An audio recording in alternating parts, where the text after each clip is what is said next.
बेवकूफ़ दोस्त। दोस्तों, एक जंगल में एक लूमड़ रहता था जो बहुत ही चालाक था, जो हर वक्त अपनी मक्कारी की वजह से ही जंगल में शिकार किया करता था। एक दिन वो जंगल में घूम रहा था। जैसे ही रात हुई वो एक दरख्त के साए के नीचे सो गया और सुबह होते ही वो एक पत्थर पर बैठकर सोचने लगा। अब तो कुछ बड़ा हाथ मारना होगा ताकि 2-3 माह आराम से बैठकर खाया जा सके। इसी जंगल में एक बकरी और एक हिरन रहता था जो बहुत ही अच्छे दोस्त थे। वो जहाँ भी चरने के लिए जाते इकट्ठे जाते। एक दिन बकरी हिरन से कहने लगी, देखो हिरन बहन, सुना है जंगल की दूसरी तरफ बहुत बड़ा घास है। यहाँ तो जानवर भी ज्यादा हैं और घास भी कम।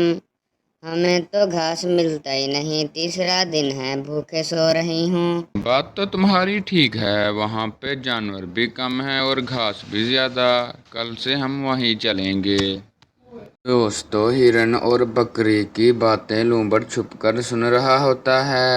सुबह होते ही बकरी और हिरन जंगल के उस तरफ चलने लगते हैं जहाँ पर घास ज़्यादा होता है और जानवर कम। लूमड़ भी इनका छुप छुप कर पीछा करने लगता है।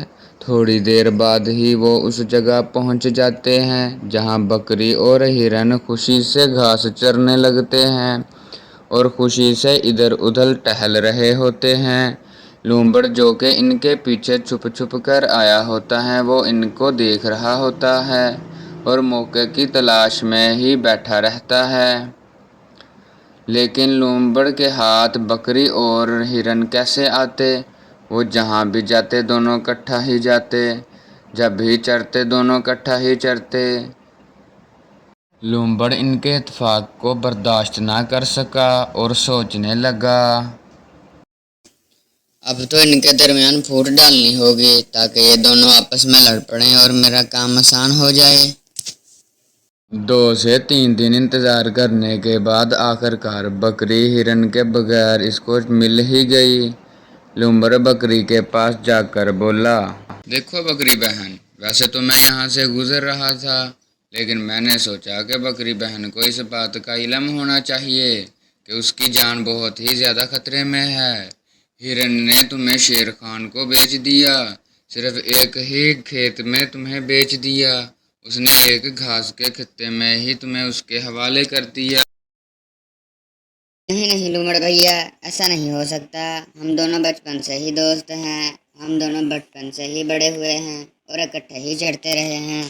तो बकरी बहन, मेरा काम था तुम्हें बताना, आगे तुम्हारी मर्जी। मेरा काम था तुम्हारी जान बचाना। मैं यहाँ से गुजर रहा था, सोचा तुम्हें बता दूं। अब तो मैं चला। बकरी को उकसाकर लूमड़ जंगल की तरफ चलने लगता है। थोड़ी देर की मेहनत के बाद लूमड़ को आखिरकार हिरन मिल ही जाता है। वह हिरन के पास जाता है और जाकर बोलता है, को हिरन बहन, अगर अपनी जान बचा सकती हो तो बचा लो। तुम्हारी दोस्त बकरी ने तो तुम्हें शेर खान को सिर्फ घास की लालच में ही बेच दिया, इसलिए तो वो आज तुम्हारे साथ नहीं आई। लूमड़ भैया नहीं, तुम्हें कोई गलतफहमी हुई है। वो सारी उम्र मेरे साथ ही रही है, बचपन से हम अच्छे दोस्त हैं। सब बातें मैंने अपनी कानों से सुनी है। कल मैं शेर खान के घर की तरफ गई थी, उधर बकरी और शेर खान आपस में बातें कर रहे थे। देखो बहन, ये दौर किसी पर भरोसे का नहीं है, कोई पता नहीं कब कौन दुश्मन बन जाए। अब तो मैं चली, आगे तुम्हारी मर्जी।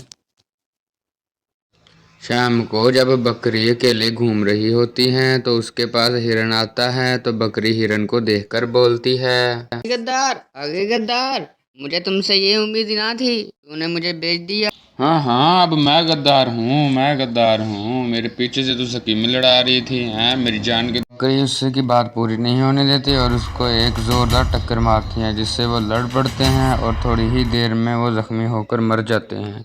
साथ में लूमड़ देखकर बहुत खुश होता है और बोलता है, अब 2 से 3 माह आराम से गोश्त खाऊंगी बैठ के। दोस्तों, अपने दोस्तों पे यकीन ना करने का सिला। दोस्तों, कभी भी अपने दोस्तों को धोखा ना दो।